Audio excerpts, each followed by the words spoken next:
Good afternoon, CornCon attendees.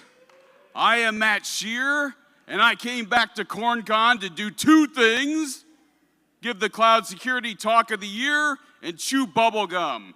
Well, I'm out of bubblegum, so let's talk about cloud security and other assorted cautionary tales.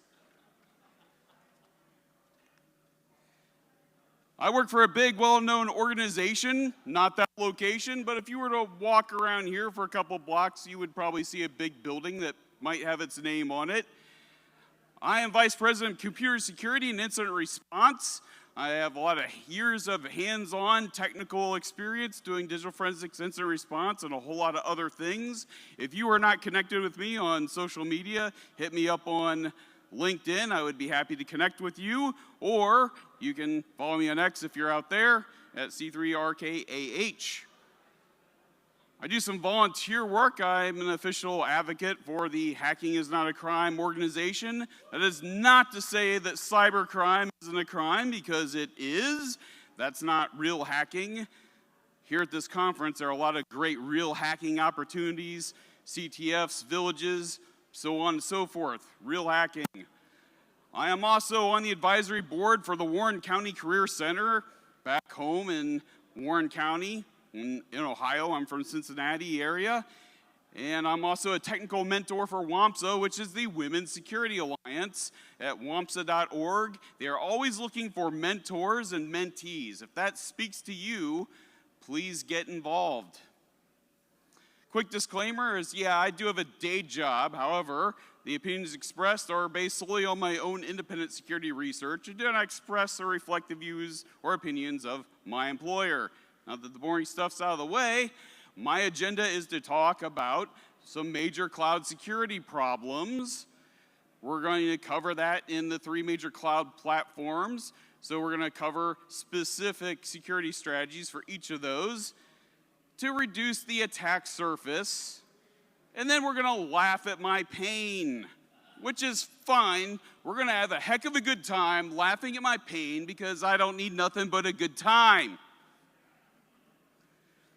Some cloud security issues. These things are mostly preventable, but they're pretty scary.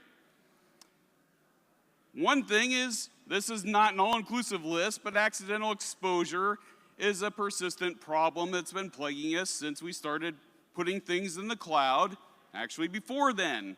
But it's sometimes exacerbated when it gets outside of an on-prem environment and into the cloud. We're going to talk about shared secret leaks, lack of visibility for assets management, which is very important. It's very hard to protect something that you don't know is there, that you don't know that you have. That's why it's important to be able to identify what you have so you can remediate problems before they get exploited. We're going to talk about shadow and vulnerable APIs and inadequate logging, which is always a problem, particularly me who focuses on incident response. If I can't tell what happened, if I can't tell a story, was this attack successful, was it not? If I don't have the logs, I have to pivot to other forensic techniques. That adds a lot of time and complexity to my investigations. So, some specific security tips for AWS, Azure, and GCP. AWS security components. This is not everything there is. I just want to highlight a few important ones. So guard duty is really almost your EDR that's native into AWS, providing monitoring, detection, and alerting. It's very important that this is set up, it's configured. If you aren't using some third-party solution to do this for you, this is the native solution provided by Amazon in the Amazon Web Services cloud. CloudTrail are your activity and event loggings. I just spoke a moment ago about the importance of having log files. If I need to investigate a potential compromise or breach situation, I need to answer who, what, where, why, when, and how. And if I don't have logs to do that, usually when you cloud native, you aren't going to have packets unless you've baked that in, but not natively there, so logs become extra important. CloudWatch is really performance monitoring and analysis. Now, that's not directly security, but if you're wondering what's going on with the cloud, it might be worth paying attention. Now, if you have a release or something like that, and your elastic computing goes up, the resources needed, that might make sense. However, if there's no known reason for an increase in activity, you might want to look into it because you might have crypto mining, you might have an attack, you might have a compromise, you might have exfiltration, something like that. So if you're monitoring performance and all of a sudden there's a big spike out of nowhere, probably worth looking into if you don't have another method to explain it, whether that's like a change record or known maintenance, known release, something like that. The AWS attack surface reduction. This is something that's typical of AWS. I'm not a knock on them. I like AWS. It's a perfectly fine cloud platform. One thing to note with AWS, there's a whole bunch of different ways to go about accomplishing something in AWS, and virtually none of them are straightforward. It's very robust, but it takes a little bit of work. Now, the folks at Amazon actually put out an article, a blog article, and if you want to check out that link, also if you go to http://slides.dfirmat.com, you can get the slide deck along with the link, all the links in my slide deck. They wrote a great article, and I believe they've got 8 or 9 different ways to go about looking for publicly exposed S3 buckets in your Amazon account. So, have a look at that. If you have AWS in your environment, figure out what makes the most sense and provides the best approach, but they provide several different methods for doing that. AWS security training. I wanted to pick things that were fun. And so free and fun are like the 2 things I look for when I recommend training, because I want the barrier to entry to be incredibly low for anybody that wants to learn about cloud security. FLAWS, FL-AWS.cloud, is a fun learning platform. Now that first FLAWS is primarily for offensive security, but the better you understand offensive security leverage against your cloud, the better you're able to defend it. Now FLAWS 2.cloud lets you play 2 different ways. You can play as the attacker or the defender. You can play it one way, go back through and play it the other way. That is a really awesome way to learn about both sides of that coin in the AWS environment. Again, free training, highly recommended. Microsoft Azure. We're going to talk about some of the Azure security components. Once again, not a full list of everything, but we have Microsoft Sentinel, which is the full service security incident event management, basically your logs. Now, SIM, yeah, it's there. You can do some things with it. You will, though, pay for the storage. Just because you have an E3, E5 license or something equivalent to that, doesn't mean you can just throw all the logs in there you want and use it for free. Doesn't quite work that way. But one thing you might want to do is get familiar with KQL. And if I thought about it, I've actually authored it's on my GitHub repo. I've actually authored a crash course in KQL training. You can hit me up later. You can download that. It's about a 2-hour workshop and learn some things about KQL. So, again, that's where your logs are. We talked about the importance of logs. Microsoft Defender for Cloud has essentially security alerts, the Cloud Explorer, and I'm going to highlight that here in a moment, Azure Workbooks, and a number of other things. We also get into identity and access management. So Microsoft Entra ID, they used to call it Azure AD. Stick around long enough, they might call it something else in the not too distant future. You never know. But again, they used to call it Azure AD. Now it's Entra ID. And so you also have a lot of security. Essentially everything in your identity and access management for Azure is going to be there. Attack surface reduction. Cloud Security Explorer, what I like about this, look, if you're a KQL wizard and you're perfectly content and happy to use Azure Graph and do some cool stuff in there, nothing wrong with that. Stick with it. What I like about Cloud Security Explorer is it's a very simple interface. Darn near anybody can pop in there and get potentially actionable results in a few clicks, and it's very easy. And I've got an example screenshot coming up here, but it lets you hunt for and find bad stuff before the threat actors do. And it looks like this. Again, in Microsoft Defender for Cloud, you have Cloud Security Explorer, and you can build a query. And here's an example of looking for Azure virtual machines. If you have VMs in your Azure environment, you can pick that as an option. There's a lot of different options in there. It's just one of many. And then the second option below that is exposed to the internet. This will help you identify virtual machines that are exposed to the internet. Not just that, you can look for databases, you can look for keys, you can look for, I used it the other day to identify a couple weakly protected Azure blobs, binary large objects that were, had a level of exposure. This will help you identify many things.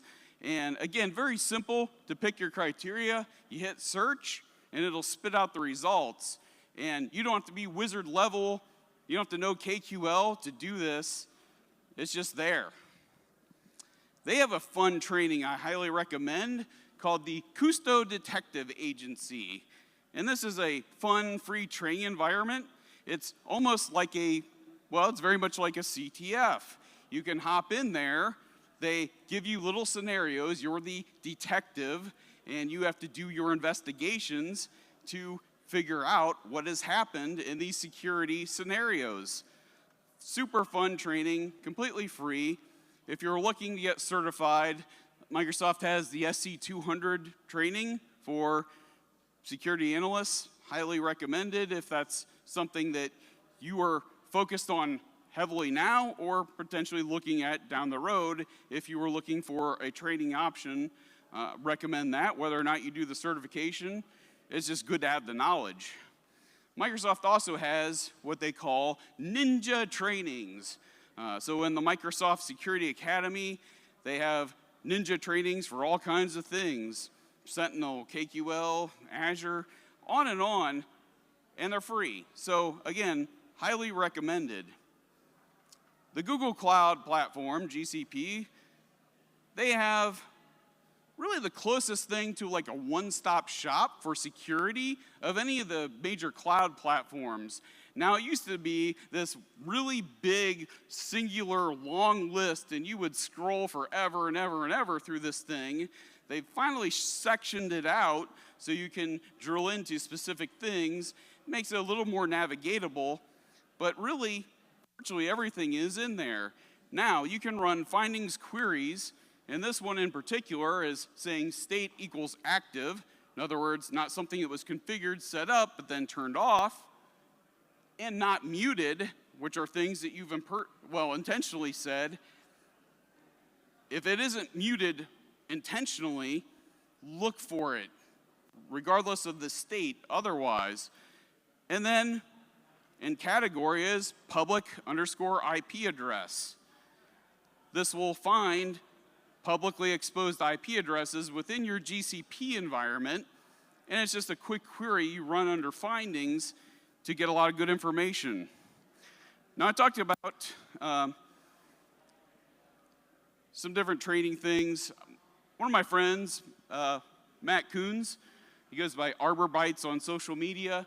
He authored something called CAFR, the Cloud Automated Forensics and Incident Response, which is really, I believe it's a Python script, if I'm remembering correctly here, but it's on for free on his GitHub repo. You can look at that script, see how he's built that out to essentially try to automate forensics and incident response in GCP, and you can learn a lot just by piecing out, parsing out, or actually using that script as is. Now, I talked earlier about how I love highlighting super fun training.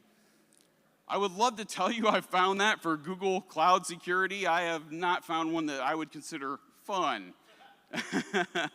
However, they do offer at least free training for their security engineer learning path. And here on their Cloud Skills, skillboost.google, you can find this learning path. And it may not be super fun, but for free, you can go learn about Google Cloud Security. Now that we talked about that stuff, I want to introduce folks to something I call SAD. If you've been doing cloud security stuff for a while, you might be familiar with acronyms like SaaS, Software as a Service, PaaS, Platform as a Service, IaaS, Infrastructure as a Service, so on and so forth. So you might be wondering, Matt, what in the world is SAD, and why did you spell it that way? Well, I want to introduce you to a term I call stupidity as a disservice. Now, this is not to disparage any individual or team or whatever. Rather, it's a descriptive phrase, definition, acronym, when we have self-inflicted security problems that were easily avoidable, and we essentially really put ourselves in a bad spot and have to look in the mirror. And what I want to do is share with all of you some stories so you please, please, please do not recreate some of these situations that I'm going to talk about. So I'm going to start off with a bonus one. I think I've got plenty of time for it. I call this sad story hit with a frying pan. Pan is all capitalized. People in the financial services space will readily recognize that as primary account number, or most commonly thought about as credit card numbers. In the beginning, let's just kind of go back in time to set the table for this. We have a cloud engineer asking an application developer, hey, that red warning triangle telling us that the cloud storage shouldn't be publicly readable, is that a concern or problem? The cloud app developer is like, no, the cloud application won't permit anything bad because users have to log in to the cloud app in order to upload or access the data. Now, anybody that's seen me speak and do live demos and things like that in the past have seen me demonstrate just how easy it is to web crawl and spider and find things that are accidentally exposed that have honestly accounted for numerous newsworthy breaches of exposed data, and people did it themselves. They used to not really warn people, and it got to be so problematic that AWS started adding this red exclamation point triangle just to let you know, hey, this is not a smart idea. So months later, I'm informed, hey, we just got hit with this data extortion email saying, we got your data, we want payment for it, here's some proof. I have to ask the question, what in the world's going on? So reach out to the cloud app developer and say, hey, we got this publicly exposed bucket here, and now we're getting extortion, and the cloud app developer is really reassuring and says, oh, don't worry about that, because our cloud application won't permit anybody to access the data unless they log in first. But the bucket's publicly exposed. And that's the problem. When you configure the bucket as publicly accessible, it's vulnerable to crawling, spidering, fuzzing, so on and so forth. People can find that data, and it doesn't matter what you baked on the front end if the S3 storage is publicly accessible with read access. So then we ask, well, what in the world's in the data? Oh, nothing much, just some receipts. I think, well, that doesn't sound so bad. If I go to lunch somewhere and they order something and they give me a little slip of paper for a receipt and it doesn't really have any PII on there, it's just what was ordered and what the bill was, and some redacted, financial information, maybe as a store location and stuff like that. If I stay at a hotel, I get a 1 or 2 page receipt. If I book a flight on an airline, I get a 1 or 2 page receipt. But there's really nothing personally identifiable in that, except when you look at it and you realize people will do crazy things, especially users, especially untrained users, which is really the real problem here. And so, looking through records, these aren't just 1 and 2 page receipts. Some people have put in whole credit card details. I mean, the whole thing, the expiration date, the security code, the account number, the cardholder name, everything you would need to get everything you wanted on your Amazon Christmas list or any other vendor shopping Christmas list. So now the problem is we don't just have an extortion attempt with exfiltrated data. We have a data privacy problem now. It's become a data privacy incident because nobody thought users would upload full credit card details. And by the way, this wasn't just one account user of the system, and it wasn't just one record. So my sad story advice here is avoid allowing public access to cloud storage unless it's really done with full intentionality and you understand very well the reasons and risks behind it, and you are very confident that there's no important information in there, because you really have to know what details are in the data. So if it gets exposed, if it gets exfiltrated, you know what somebody has.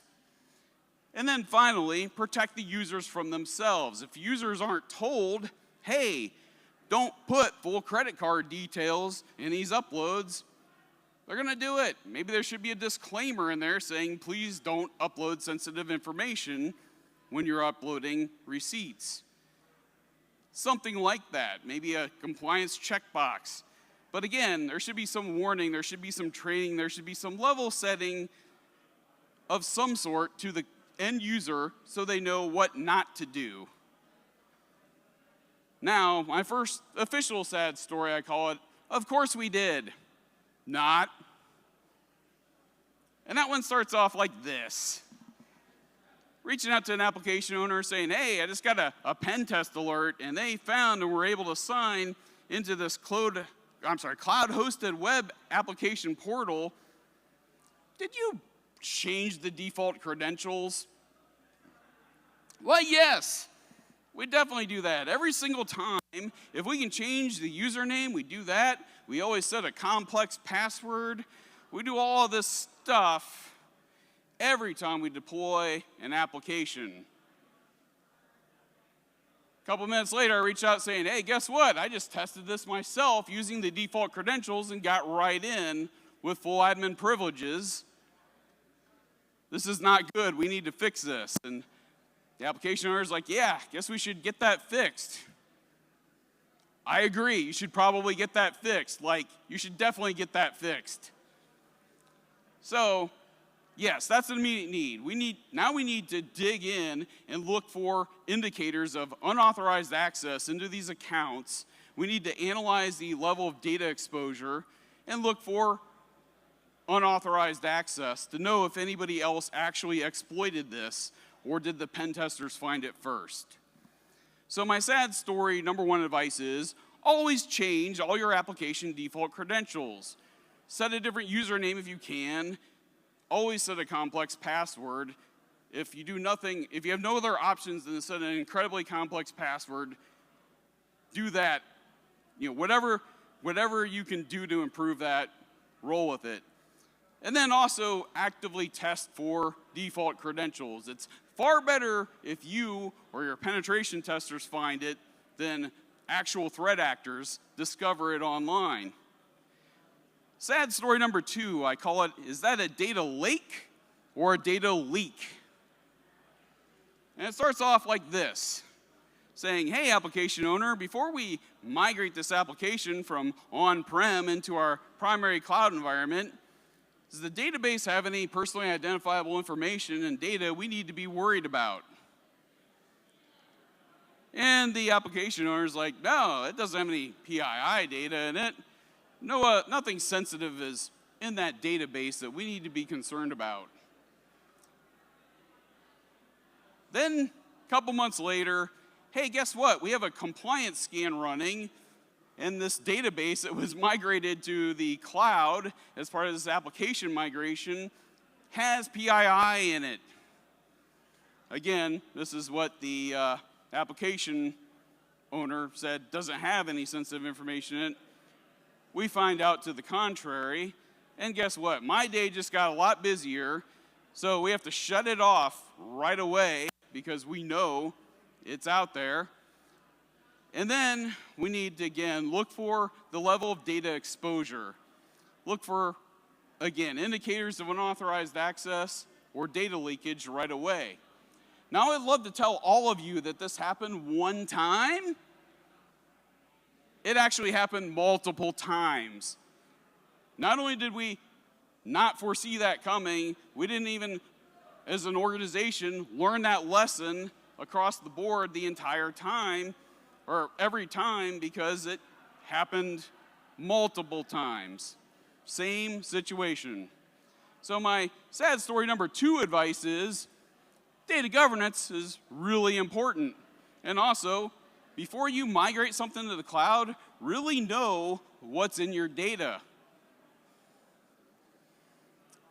Sad story number 3 is must be a bad connection. And that starts off with, hey, developer lead, we just got a security alert that one of our cloud hosts was communicating with known hostile country crypto miner IP address. What's going on? Developer lead assures us, oh, don't worry about it. That's our dev test environment. Those resources don't have any access to the internet. It doesn't make sense. If it has no access to the internet, how in the world are we getting an alert saying that the hosts are trying to communicate with known hostile country crypto miner IP addresses? I'm not buying it. So, start looking for logs. We've talked a lot about why logs are important. Guess what? They're not in the SIM. So then we try to find out, can we get the native logs in these clusters? And it turns out the answer is, unfortunately, no. See, the logs are actually all gone because this dev test application has a known memory leak problem. And until we get that fixed, it's just kind of a workaround. We just have the environment purge all the containers and regenerate them every 24 hours as a workaround to our memory leak problem. And I'm thinking, you have got to be kidding me. We have no logs? This is so horrible on so many different levels.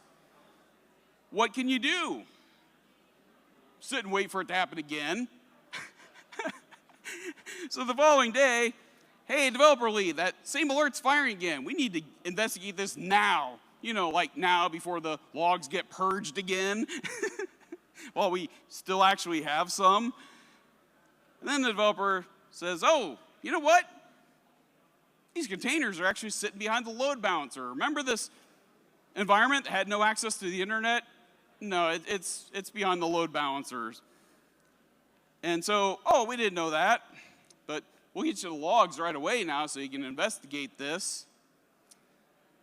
And again, I have the same thought I had like 2 slides ago. You have got to be kidding me. This is so horrible on so many different levels. Behind the load balancer. All right, so my sad story number 3 advice is retain your log files. Understand your environment, even if it's just a dev test environment. Sad story number 4. Sorry, not sorry to interrupt your vacation. And it starts off with, hey, developer manager, we got a pen tester finding RDP actively listening in our cloud environment finds this cloud host that's got remote desktop protocol running, so people can just sit there and brute force from now to the end of time to try to crack it and get on. This is bad. So we reach out to the developer manager because the resource owner is offline, but we need to get this fixed now. And so the developer manager is like, oh, understand that. Unfortunately, the developer right now, there's really nobody else on the team, but this developer's out on vacation. But I'll give them a call. I'll reach out to them and have them join the phone bridge for this active investigation. So they do. And when they join, hey, developer, thanks for joining our phone bridge here. We have a host actively allowing RDP access in the cloud. It's running right now. This is a huge security risk. We have to get this shut off now. And so the developer comes back and says, oh yeah, sorry about that. See, I was having VPN issues. I couldn't quite get it working right before I left on vacation, so I just created a temporary jump host, which, by the way, grants full access back into the rest of the entire environment. Yeah, some of you get where this is going. And yeah, but I was going to get rid of it once I got back from my vacation. Now, does anybody here take a vacation? Probably everybody takes a vacation at some point, right? From work, when you get back to work, what happens when you come back from vacation? That thing that you were going to do the moment you got back, is that what you get to first? Very seldom. I see a lot of people shaking their heads going, no way. Yeah, that is because what happens is people, if you're in an office, they come up to your desk. They start blowing up your groupware IM communications. You start trying to catch up on emails. You have to dismiss a bunch of meeting invitations. You have to first look to see, oh, was there a new meeting invite that I should have known about? You're trying to catch back up. You get so distracted, that thing that you had every good intention of returning to and fixing becomes an afterthought. And if you get so busy, that afterthought soon becomes no thought at all, and it's completely out of mind and forgotten, so it just sits there as vulnerable as it ever was.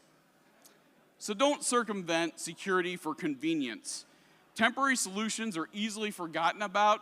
There is no good excuse for bad operational security. Sad story number 5. This is my last one. I call it heavy metal with a large composition of irony. Yeah. I can't tell the story exactly as it happened for some specific reasons, but I've got an idea. I'm going to try to give you some insight into what probably really happened here. Here's why it's irony and very ironic. Literally, weeks before, in May of last year, I'm giving a talk at the Cincinnati OWASP chapter, and my talk there is hacking web APIs. It's very hands-on keyboard, live demos, popping APIs and showing what happens and talking about how to secure these so they aren't problems. And one of the things I created, it was an updated talk I'd given before. I talked about 2 things, shadow APIs, and that was a recent trend at the time, and then also accidentally or publicly exposed APIs.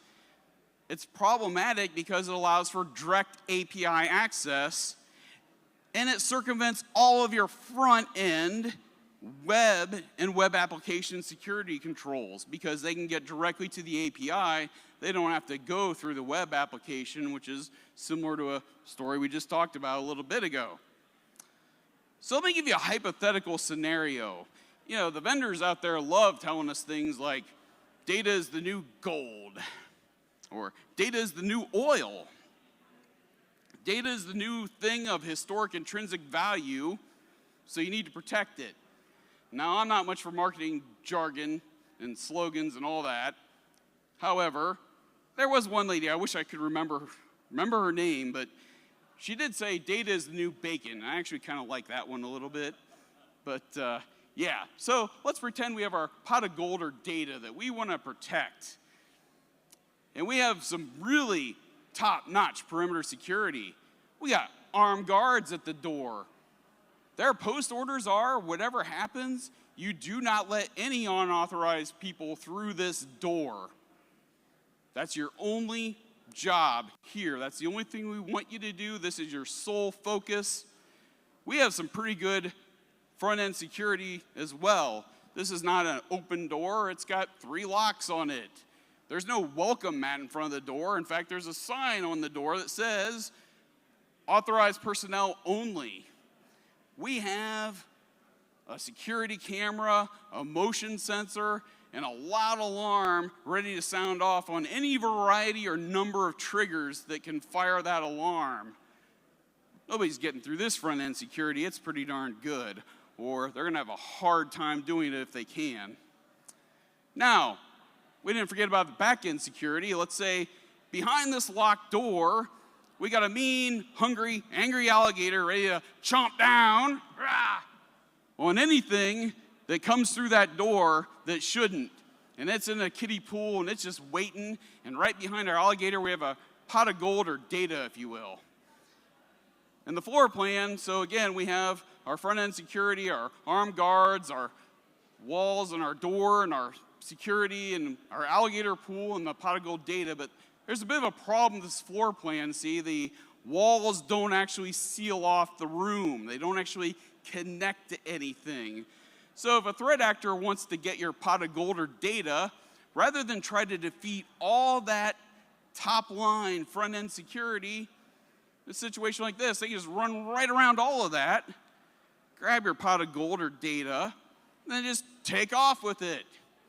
If you've ever seen the cyber kill chain, you wonder this last stage, actions on objective, what does that mean? What does that look like? It's this. It's they got your data and they just took off with it. That's the final stage in the cyber kill chain. So my parting advice, because I have talked about this stuff for 10 years now, all these kinds of things, I was at Cincinnati OWASP saying, watch out for this. Lo and behold, 2 weeks later, I find out it was happening all along and I didn't even know. There's some other lessons learned behind that, but talk to me afterwards. I can probably share more detail. So as much as I go around the country and I talk about all this stuff, listen to that dude, Matt. He knows what he's talking about. All right, how are we doing on time? We're almost at time. I got maybe time for a quick question, maybe 2. All right, maybe it's the sunglasses, but I don't see any hands. So with that, thank you, CornCon!